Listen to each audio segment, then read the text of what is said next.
Olá pessoal, tudo bem com vocês? Estou de volta, professor Emerson, para trabalhar língua portuguesa com vocês, claro, da primeira série. Mas antes de nós iniciarmos a aula, como vocês já estão acostumados, gosto de lembrá-los. Não esqueçam de entrar no Class, fazer as atividades que estão ali em todas as disciplinas, não apenas de língua portuguesa, vocês têm que fazer de todas as disciplinas. Garantir maior aprendizado e também a sua presença. Se você não tem acesso ao Class, não se preocupe, entre em contato com a sua escola para que você veja quais são as atividades que a escola está disponibilizando para você fazer na sua própria casa, ok? Dado o recado, vamos aos nossos objetivos de hoje. Nós vamos ler e interpretar imagens. Esse é um dos nossos objetivos. Na aula anterior, a gente também começou a fazer a leitura de imagens, interpretamos algumas, estão lembrados? Relacionar gêneros de diferentes temáticas com a mesma função de linguagem, então, gêneros de diferentes temáticas, mas com a mesma função. Relacionar textos de mesma temática, então, ver aí quais são os textos que têm o mesmo tema. Ler e interpretar um poema, identificar o tema de um texto e inferir o sentido de uma palavra ou expressão. Lembrando que a palavra ou expressão, dependendo do contexto, ela vai mudar. Isso é bem importante para a gente saber. Como vocês já estão habituados, nós vamos começar com o quê? Com um quiz. Olha lá. Pense sem moderação. Pode ser considerado um intertexto porque estão lembrados da nossa aula anterior que nós falamos de intertextualidade? Que nós falamos dos textos que tem texto de referência e assim por diante? Olha só, letra A, faz uso de um conselho. Letra B, faz uso do verbo no modo imperativo, o pense está no modo imperativo. Letra C, faz uso de um enunciado conhecido, ressignificando-o, ou seja, dando um outro significado. Ou letra D, faz uso de poucas palavras. Então, por que nós poderemos considerar um intertexto? Lembrando, intertexto é aquele que possui já um texto de referência e a partir daquele texto são feitos outros textos tantos, ok? Então, nós sabemos que é um texto que faz uso de um enunciado conhecido e vai dar ali um outro significado. Então, pense, olha só, pense sem moderação. Nós temos lá naqueles comerciais de bebida alcoólica que aparece beba com moderação. Então, qual é o texto de referência? Beba com moderação. E agora com outro sentido, outras palavras, mas ainda fazendo referência a este outro texto, ok? Então, para nós começarmos, trouxe para vocês uma imagem, é uma imagem do Escher, bem conhecida. Possivelmente vocês já devam ter visto aí na trajetória escolar de vocês em algum momento esta imagem. O que eu vou pedir para vocês? Para que vocês descrevam a imagem. E essa imagem é lá do ano de 1948. Então eu vou pedir para que vocês descrevam essa imagem. O que vocês conseguem perceber nesta imagem, ok? Um tempo para você fazer isso e eu já volto.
Então, deu tempo de você descrever essa imagem? Conseguiram achar muitos detalhes nessas imagens? Coloquei aqui, primeiro, é uma resposta pessoal. Por quê? Porque cada um pode perceber uma coisa diferente nesta imagem. Mas uma das coisas mais importantes que vocês precisam, né, ter observado ali na imagem é que são mãos que estão fazendo o quê? Que desenham. Então, o que nós temos? Conseguem perceber que é uma mão desenhando outra mão. Então, essa é a parte ali principal dessa minha gravura ali do Escher. Continuando, eu trouxe para vocês uma sinopse de um filme. Nós já trabalhamos sinopses em aulas anteriores e hoje eu trouxe a sinopse do filme Pânico, Pânico 3. É uma franquia, se eu não me engano, eles têm 5 filmes ou 4 filmes. Então, esse é o número 3. Olha lá. Assassinatos levam uma jovem, um repórter e um ex-policial ao set de um filme de horror inspirado por acontecimentos aterrorizantes aos quais eles sobreviveram. Terceiro filme da série Pânico. Um assassino, copiador, está à espreita. Então, essa é a sinopse deste filme. E agora, o que a gravura de Escher, aquela primeira, e a sinopse têm em comum?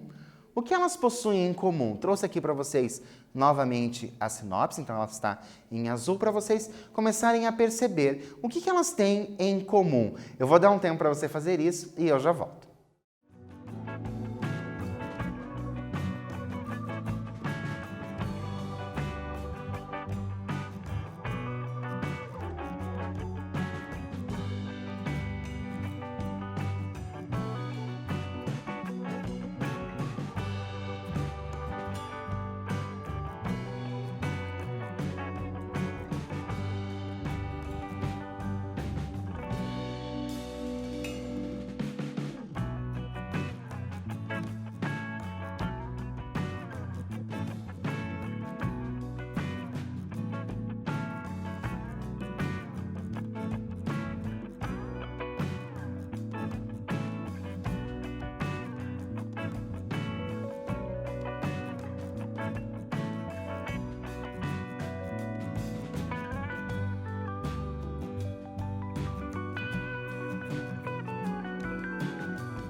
Então, vamos primeiro falar dessa imagem? Então, lembrando, qual era a parte principal para eu perceber nessa imagem? Se trata de uma mão que está desenhando uma outra mão. Então, a mão desenha uma outra mão. Então, eu tenho o desenho de uma mão que desenha uma outra mão. Depois, a sinopse. Assassinatos levam uma jovem, um repórter e um ex-policial ao set de um filme de horror inspirado por acontecimentos aterrorizantes, aos quais eles sobreviveram. Então, do que trata essa sinopse? Trata ali, ó, nós temos ali as nossas personagens que vão para onde? Vão para o set de um filme. Então, são coisas que eu preciso começar a perceber. Trouxe para vocês como resposta. Ambos os textos, o não verbal, esse é o texto não verbal, e o texto verbal tratam de si mesmos. Então, eu tenho o quê? Ó, eu tenho uma imagem falando de desenho.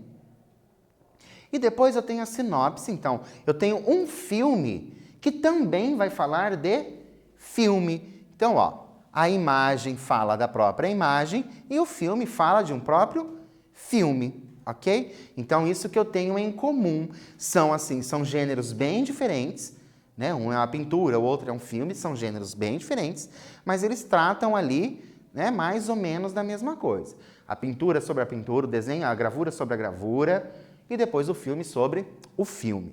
Pensando isso, nós temos aqui um poema do Fernando Pessoa chamado Autopsicografia. Também é um poema conhecido. Fernando Pessoa, vocês já devem saber que é um poeta português, então eu trouxe. O poeta é um fingidor. Finge tão completamente que chega a fingir que é dor, a dor que devera sente. E os que leem o que escreve, na dor lida sentem bem. Não as duas que ele teve, mas só a que eles não têm. E assim nas calhas de roda, gira a entreter a razão esse comboio de corda que se chama coração. Muito bem, esse é o poema do Fernando Pessoa. Qual o tema do poema? Primeira coisa que eu vou pensar, qual é o tema do poema? Depois, anote as palavras que o justificam, ou seja, anote as palavras que justifiquem esse tema. Vou dar um tempo para você fazer isso, reler aí o poema e eu já volto.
Então, conseguiram identificar o tema?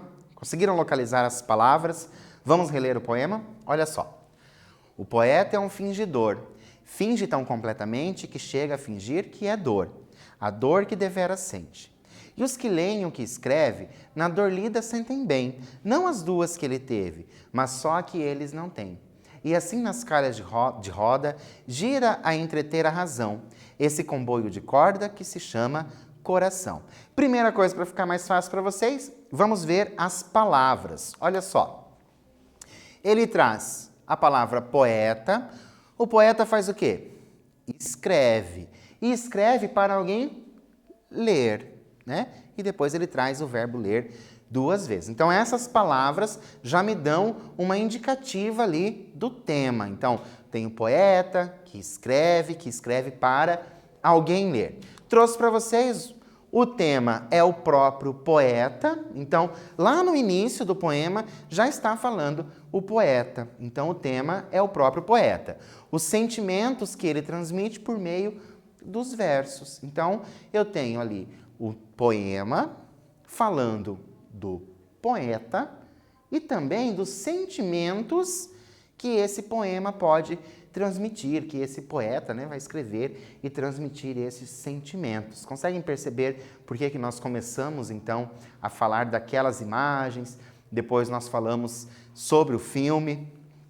E agora, nós vamos reler as primeiras estrofes e dizer como o poeta, por meio dos versos, pode ser um fingidor e de que maneira ele interage com o interlocutor. Porque no poema ele diz que ele é um fingidor.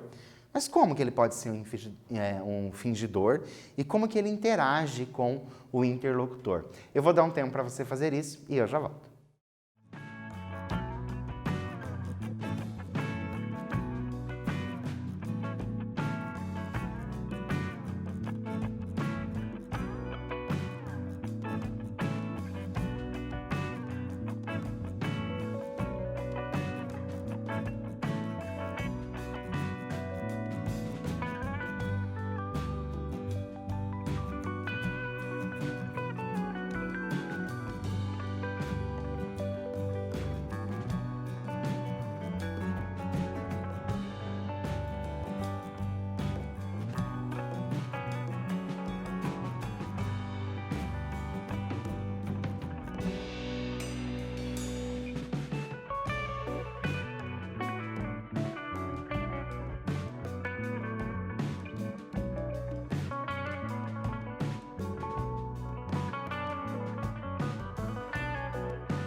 Então, conseguiram pensar aí como que o poeta pode ser um fingidor, fingir, né? Algumas coisas? Só para a gente lembrar, o poeta é um fingidor, finge tão completamente que chega a fingir que é dor, a dor que deveras sente. Então ali o nosso poeta, Fernando Pessoa, está dizendo que o poeta é um fingidor porque finge ter dor. Coloquei para vocês que o poeta, utilizando-se de quem? Do eu lírico, porque isso é importante nós sempre lembrarmos.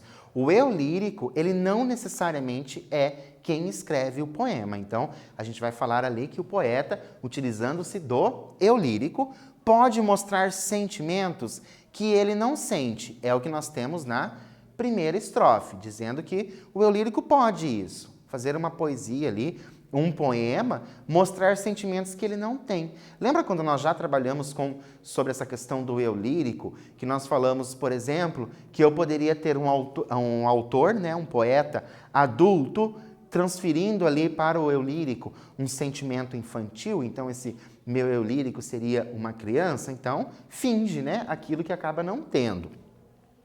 Mas que pode tocar o interlocutor. Como que vai tocar o interlocutor? Como se dá essa relação poeta e interlocutor? Olha o que ele diz. Na dor lida, sentem bem. Então, a pessoa que lê aquele poema, que transmite a dor, se sente bem. Não as duas que ele teve. Ele quem? Né? Mas só a que eles não têm. Quem não tem? Quem é esse ele? O poeta. Quem é aquele que não tem? Aquele que está fazendo a leitura. Então é assim que acontece essa conversa entre poeta e interlocutor. Interlocutor, aquela pessoa que faz a leitura, ok? Continuando, nós vamos falar de metalinguagem. Agora a gente vai dar nome para tudo isso que a gente está falando desde o início. Então, metalinguagem. Metalinguagem é bem simples de vocês entenderem, é um recurso bastante utilizado e ele a metalinguagem é um recurso que utiliza o código para tratar do próprio código. Como assim? Não entendi essa questão de código para tratar do próprio código. Coloquei para vocês alguns exemplos e eu vou comentar esses exemplos, como que pode acontecer. Então, um livro que trata de livro, de escritor ou uma escritora. Então, você está lendo um livro, naquele livro está falando, por exemplo, sobre a vida de um escritor. Então, você tem um escritor tratando de um outro escritor. Então, você tem esse código, né, um escritor, tratando do mesmo código que seja ali a escrita. Conseguem compreender essa questão do código, como que funciona? Então, isso acontece bastante. Então, por exemplo, eu vou dar uma aula, né? Eu coloquei aqui embaixo para vocês, aula sobre aula. Eu vou dar uma aula de como dar aula. Então, eu tenho a mesma coisa dentro da mesma coisa. Conseguem perceber? Uma aula sobre aula. Então, isso é a metalinguagem. Pintura que retrata o pintor ou outra pintura. Aquela primeira gravura que nós vimos ali do Escher, eu não tinha uma gravura falando, né, tratando ali da questão do próprio desenho, então eu tenho o quê? A gravura retratando a gravura. Posso ter também um pintor fazendo a pintura de um outro pintor pintando. Conseguem entender mais ou menos essa ideia, que é como se fosse uma coisa dentro da outra, mas essa coisa dentro da outra é a mesma coisa? Então, isso é a metalinguagem. Depois, poema que fala de poema, foi esse caso que eu trouxe para vocês, do Fernando Pessoa. Música que canta sobre música. Olha só, então, você tem uma música, né, e a letra dessa música vai falar da música em si. Isso também é metalinguagem. Filmes sobre filmes, isso a gente tem bastante, né? Filmes que falam de próprios filmes. Então, isso também é uma metalinguagem. E a foto da foto.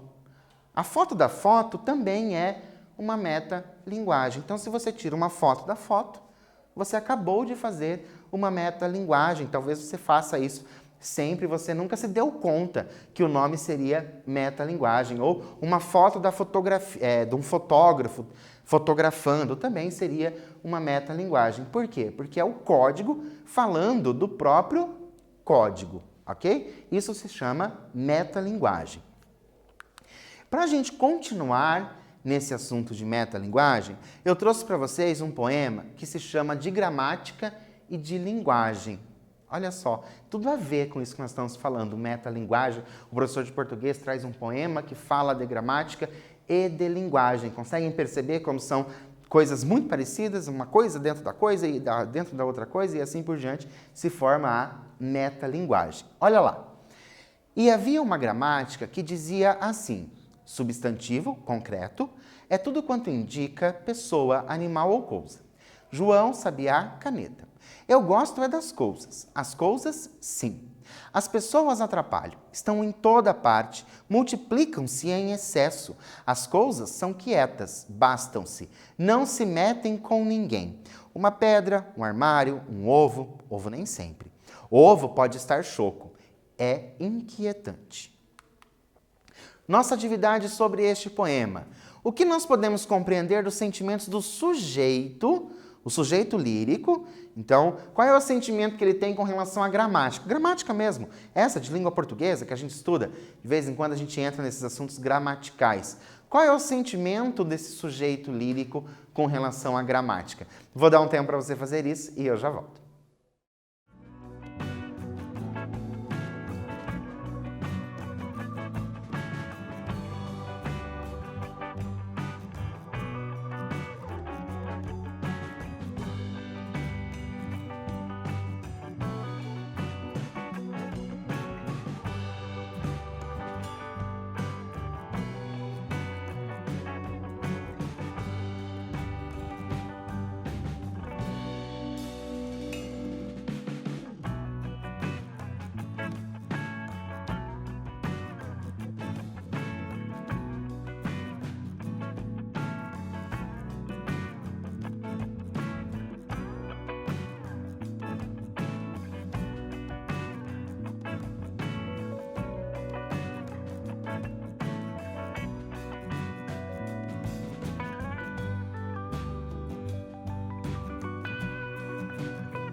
Então, conseguiram pensar aí no sentimento desse eu lírico? Olha o que eu trouxe para vocês. Ao fazer uso do verbo haver, olha como ele diz, e havia uma gramática que dizia assim. Ao fazer uso do verbo haver no pretérito, né, no passado, podemos compreender que o eu lírico valoriza a existência dessa gramática. No entanto, prefere saber de outras coisas. É como se ele dissesse assim, não adianta eu saber que ali se trata de um substantivo concreto, eu quero saber das coisas. Então esse é o sentimento, ele valoriza, certo? A gramática, mas ele quer saber das outras coisas tantas. Continuando, as coisas vivem metidas com as suas coisas e não exigem nada, apenas que não as tirem do lugar onde estão. E João pode, neste mesmo instante, vir bater à nossa porta. Para quê? Não importa, João vem. E há de estar triste ou alegre, reticente ou falastrão, amigo ou adverso, João só será definitivo quando esticar a canela, morre João. Então, ele continua ali falando dessa questão da gramática, certo? Aqui nós temos, localize nos versos um eufemismo. Olha só, nós já trabalhamos bastante a questão de figuras de linguagem. Tenho certeza que você vai lembrar que figura de linguagem é esta, eufemismo. Mas se você não lembrar, não tem problema. Pesquise aí e encontre nos versos este eufemismo. Vou dar um tempo para você fazer isso e eu já volto.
Então vamos lá, vamos reler o nosso trecho. E não exigem nada, apenas que não as tirem do lugar onde estão.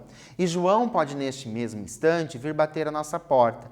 Para quê? Não importa, João vem. E há de estar triste ou alegre, reticente ou falastrão, amigo ou adverso, João só será definitivo quando esticar a canela. Morre João.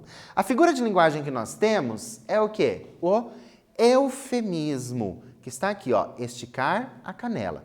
O eufemismo é a figura de linguagem que utiliza palavras ou expressões para suavizar um termo, ou, né, o termo, ou um fato mesmo, que seja real, naquele caso ali, a morte, esticar a canela, ele suaviza a ideia de morte. Então, essa é a figura de linguagem. Eufemismo, aquela que vai suavizar, ok? Continuando, mas o bom mesmo são os adjetivos. Os puros adjetivos isentos de qualquer objeto. Verde, macio, áspero, rente, escuro, luminoso, sonoro, lento, eu sonho. Com uma linguagem composta unicamente de adjetivos, como de certo é a linguagem das plantas e dos animais. E agora, na sua opinião, por que o eu lírico sonha com uma linguagem composta somente por adjetivos? Por que será que é esse sonho do nosso eu lírico? Um tempo para você pensar e escrever aí no seu caderno e eu já volto.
Então, conseguiram pensar aí no porquê esse eu lírico gostaria de uma linguagem somente com adjetivos? Coloquei aqui que a resposta é pessoal. Claro que, se você pensar aí nos adjetivos, aqueles de qualidade mesmo, bom, melhor, ótimo e assim por diante, é claro que essa linguagem, somente de elogios, seria muito melhor.